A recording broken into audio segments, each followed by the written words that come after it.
Welcome back to Logan, Utah. We open up the second quarter with Utah State leading Idaho 14-0. The Aggies looking for a school record 10th win, but more importantly, an outright WAC championship for the first time. And you look throughout their history, it'd be the first outright title overall since 1936. Here's some scores in the Western Athletic Conference. Larry Coker's team in front. And BYU headed to a bowl game. They're on the road in Las Cruces against New Mexico State. Here's an end around in the hands of Najee Lovett.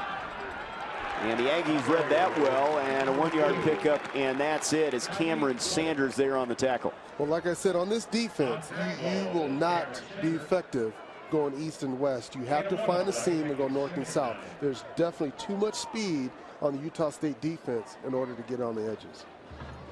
Now, Idaho, from time to time, we saw it under Rob Akey, will throw out a gadget play that will surprise people. We saw Roman Runner, the receiver, on a wide receiver pass play to another wide receiver for a score. They can go deep into their bag of tricks and got a few things in their arsenal. 2nd down and 9 now.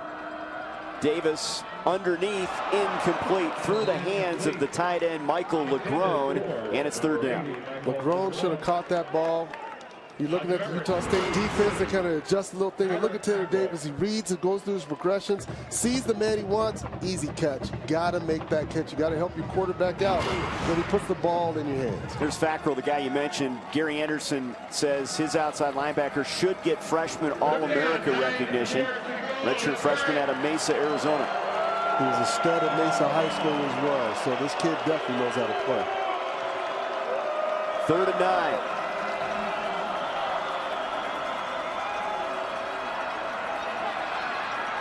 Davis going to run with it. Midfield, and he's close to the first down. Let's see where they spot it. Leaned in near the 46, and they're going to mark it right at the 46, and it looks like it's good enough for a first down. Trey, that is the 3rd time that Taylor Davis has gotten out of the pocket. But like I said, watch what he does. He's trying to get that extra every time. And that is huge. This is what you want out of your quarterback. You want to see the extra effort. It motivates the other guys, and he's showing the coaches, hey, I want to be the guy next year. Maybe surprising some people with his mobility. Here's a handoff to James Baker. Hit, bounces off the tackler, and down to the 40-yard line for 5 yards. Big physical back, Baker. 228 pounds. And 6'2", so he knows how to come downhill. That's the big thing about it. If you're going to be effective against this defense, you have to go north and south. And what better way to do it than to get yourself a big back and let him do it, because he can get you 3 yards, 4 yards by just falling forward sometimes. Fackrell with another tackle. Look at his numbers this year. 7.5 for loss. He's had some big games this year. What I love about him is not only is he a great rusher, he can drop in coverage. And that's what you look for, especially going into the NFL, guys that can rush and drop in coverage. They say sky's the limit for Fackrell. Play action now for Davis. And it's intercepted. It's picked off, jumping the route. Will Davis, he's gone.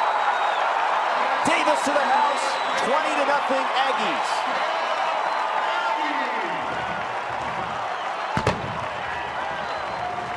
What can you say about Will Davis, the senior that's going to play in the Senior Bowl and also on Scout's mind? But look at this play. Taylor Davis doesn't see his fake. Hand goes up. He throws the ball, and what a jump by Will Davis. Just being in the right place at the right time, catching that ball with his hands, and then doing the rest. And I like it. Scored a touchdown, just put the ball down, and go celebrate with the fans. 5th straight game the Aggies have had an interception, and for Davis, he leads the WAC now with 5 picks.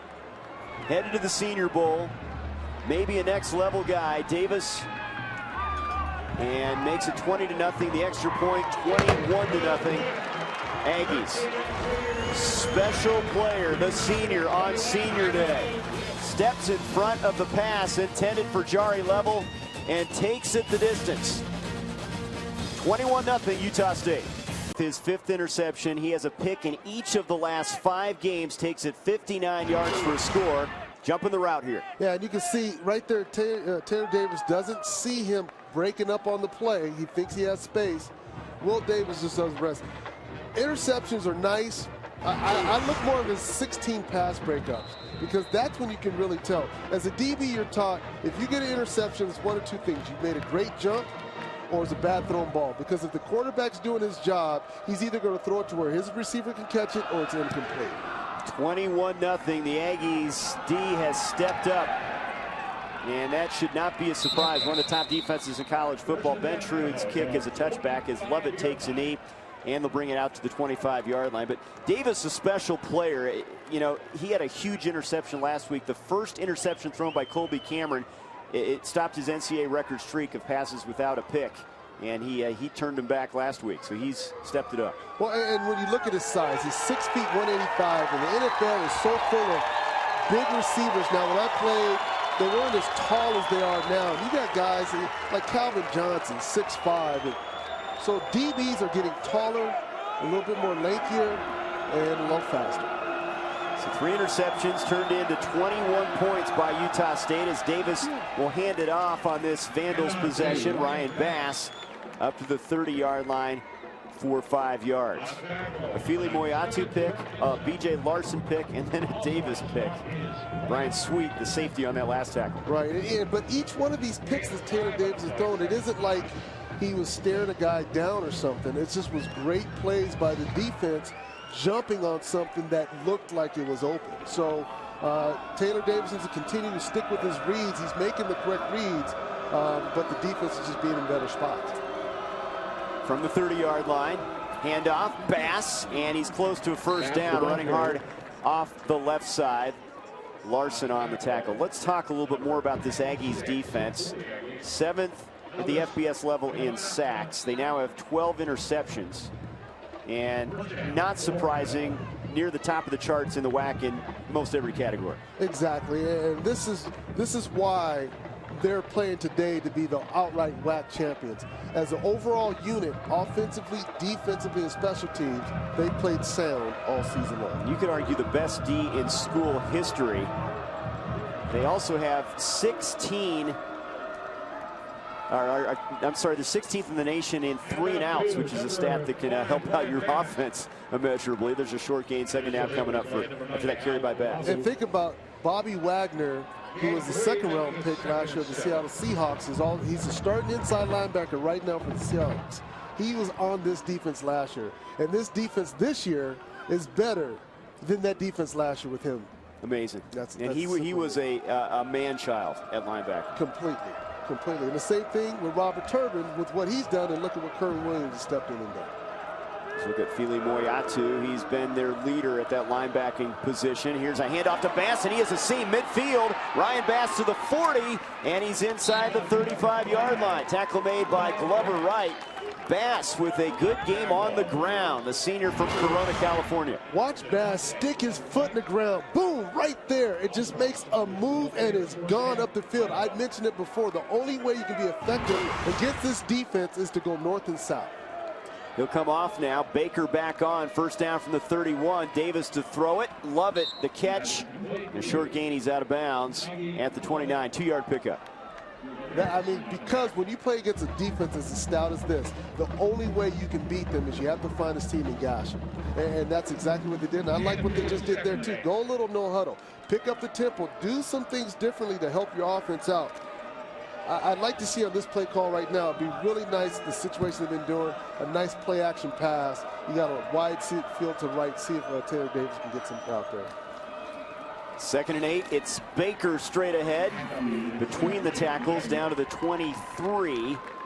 Pickup of 6. 3rd and 2 coming up. Guys up front have done a nice job. Look at this push by Sandberg and Lynn's over there on the left side.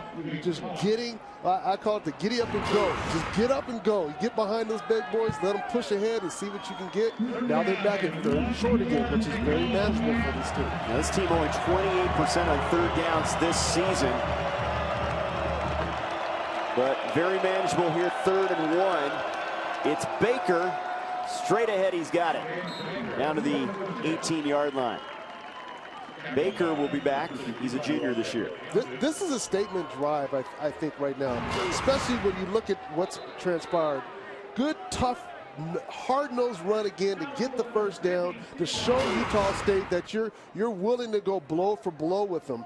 But you've given up 3 turnovers, which has led to 3 touchdowns. to come back right now to be able to get points on the board, I think would be huge to help this offense's confidence to say, hey, we can move the ball.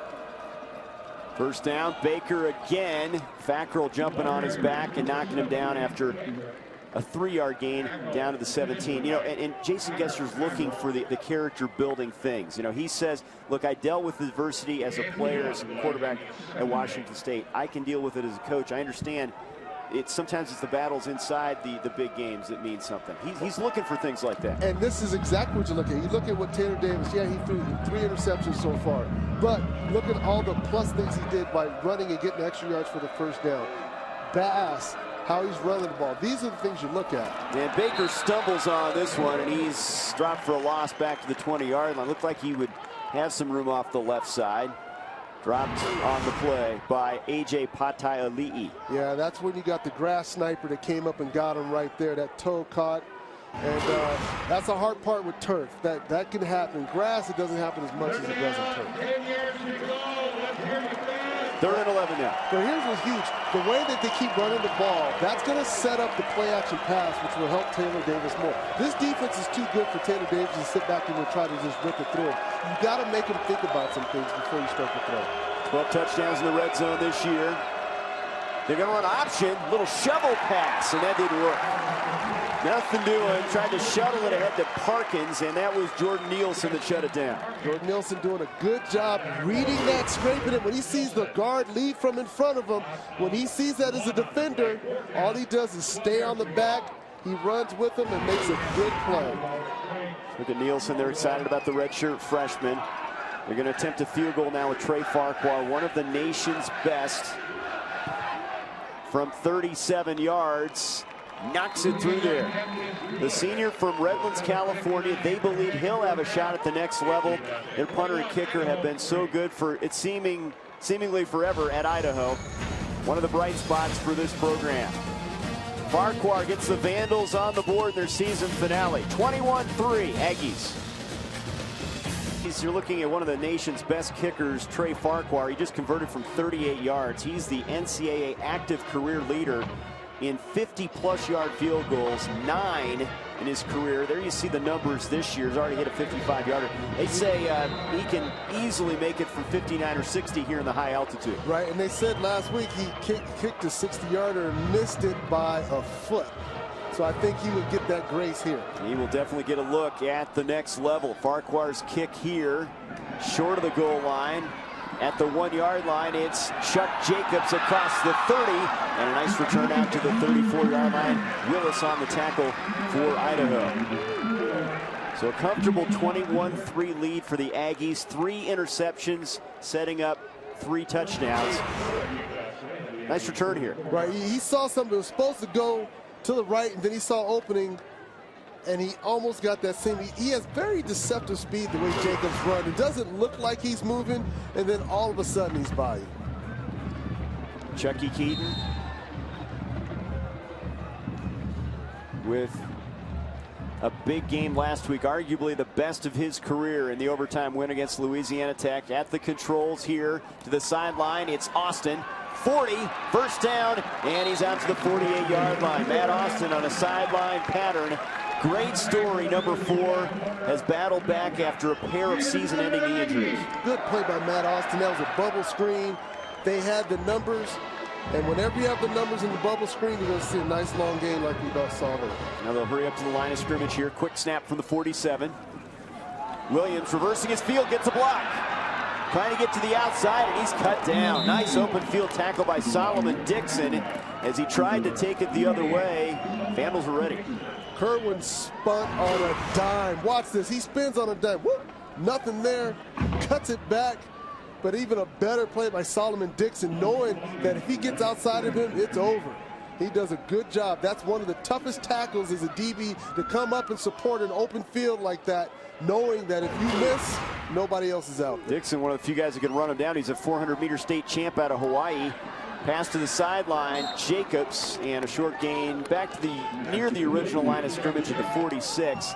It'll be a 3rd and 12 coming up. Well, these Idaho defenders, the defensive backs, are quick. They are fast. And so some of these routes that Utah State likes to do with some of these receiver screens and whatnot, if the numbers aren't there, Idaho will capitalize and make a tackle for loss like they just did. Nearing the 6-minute mark here.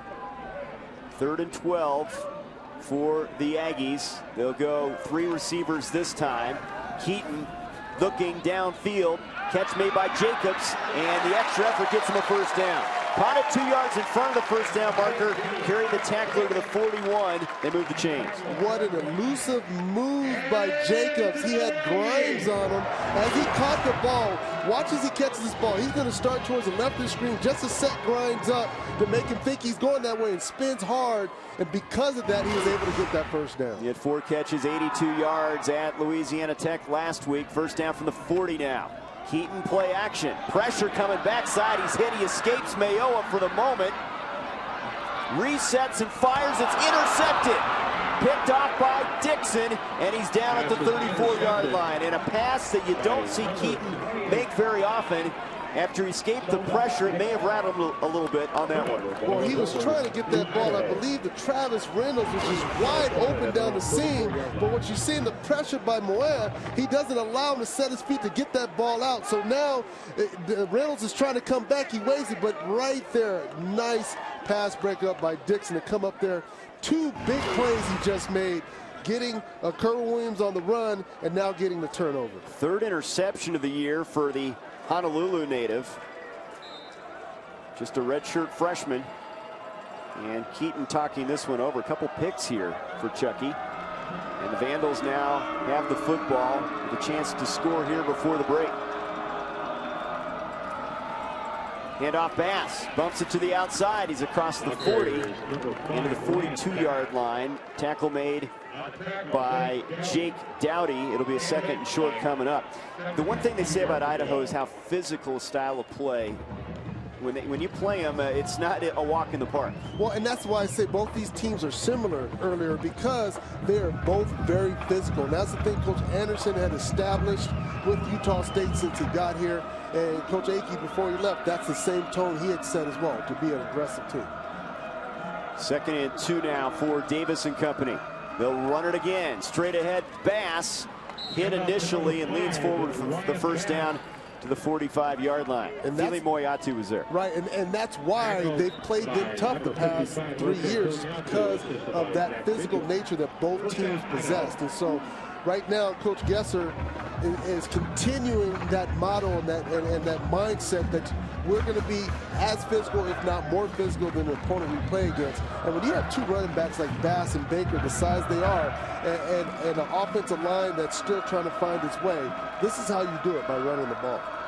They've had most success keeping it on the ground. They'll stay with the run game. It's Bass again, this time shut down after a yard or 2 across the 46-yard line. Connor Williams is there, and also inside linebacker Zach Vigil. And they're liking this left side going behind the Lenz and Sandberg right there. They're just creating some move. You've seen the pulling tackle right there. Spencer Beal also getting up in the mix. 2nd and 9 at the 46. Lovett is split top of the screen this time. Level split to the bottom of the screen. They run it left side. It's Baker. Cuts it up to midfield and eases the football to the Aggies side of the field. They're very comfortable with the run game. They're 3rd and 4 coming up. Well, and here's the thing about it. If you watched these past few run plays, they've all been to the left side of the line. So right now, Coach Gesser is seeing something as he's calling these run plays to the left side. Even this wide open field to the right, you have a right-handed quarterback in Taylor Davis. Don't be surprised if we see some type of bootleg or movement to the wide side of the field. They've not run it well this year, but that's been the emphasis today. 3rd and 4. Davis rolling away from pressure. Throws, has a man. It's Lovett. It's a first down. There's a flag thrown in the Aggies secondary. Lovett with the first down grab. That's one of those situations I think they can get the defense on holding, which should be declined, and take the first down. But what a play by Taylor Davis again, getting out of the pocket. They're only bringing, Utah State's only bringing 4-man pressure. Holding, defense number 1. Penalties decline. First down. Never lost him, but they'll take the play. They'll take the play. And so Taylor Davis has done a good job of getting out of the pocket, extending the play just a little bit longer, giving his guys a chance so that they can see if they can make a play. The last team yardage-wise rushing the football in the WAC, but they've done a nice job today on the ground. 68 yards for Ryan Bass. Baker is in at the running back spot. He runs left with it, cuts it up, and the big 228-pounder down to the 37-yard line. 4 yards on that carry. Now here's what's interesting about when you look at Idaho's offensive line and what they're doing, and this team is definitely in a rebuilding phase. You got Cody Lenz, the left tackle. He's a 6'4", 287 freshman. Left guard Dallas Sandberg, 6'5", 311 freshman. The fact that they're running the ball the way that they are running behind two freshmen, that's good signs for Idaho. That's a good point. Jason Gesser, that's the future right there. Here's Baker, the junior, on the carry.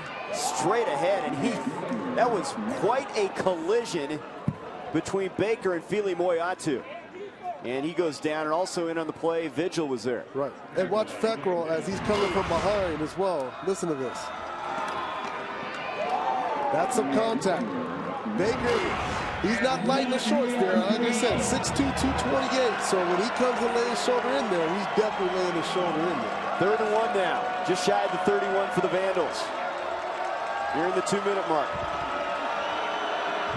Impressive drive, physical style of play here from the Vandals. They keep it on the ground. It's Bass, and he's got a first down inside the 30-yard line. You know, it would be so easy to hang your head. You're 1-10. You've dropped your last 5 games. Your only win at home against New Mexico State. 8 straight road losses.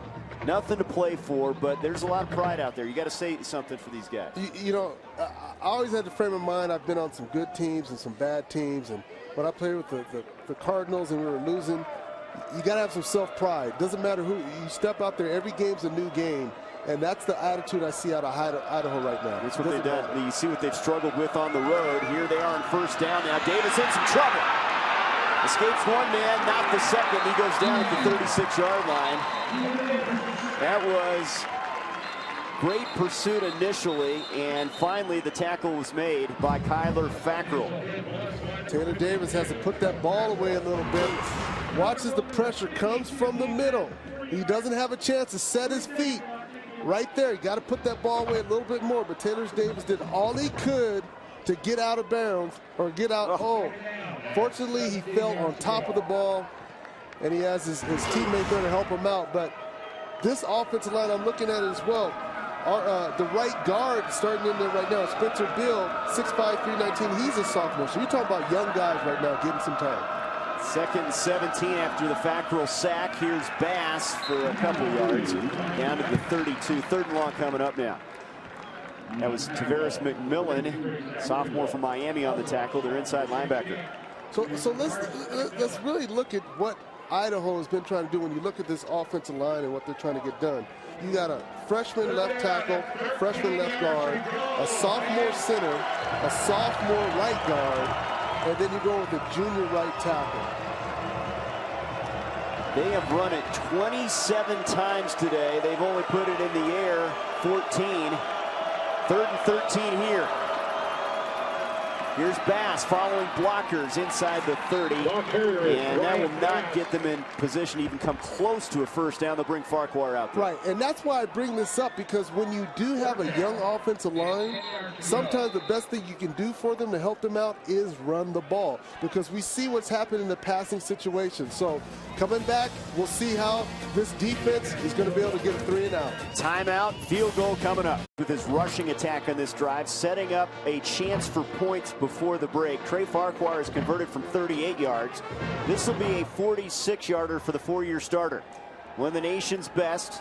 He's going to get a look at the next level. Big leg. This is easily within his range from 46. Not a lot of wind to speak of from the left hash. Farquhar nails it, and the Vandals have a couple field goals here in the first half, and we head to halftime with a 21-6 ball game. And you're seeing this Idaho young team Farquhar, one of the shining lights you see right there. Garrison talking with Taylor Davis. They understand the things they want to do. They have a young offensive line in there right now. Run the ball, help your quarterback out, see if you can sit up there and set up some play-action passes. But this is a good start to the second half. Will be a very good thing for this team. 3 interceptions leading to 3 Aggies touchdowns. The WAC title on the line. Utah State looking for their 10th win. Halftime coming up.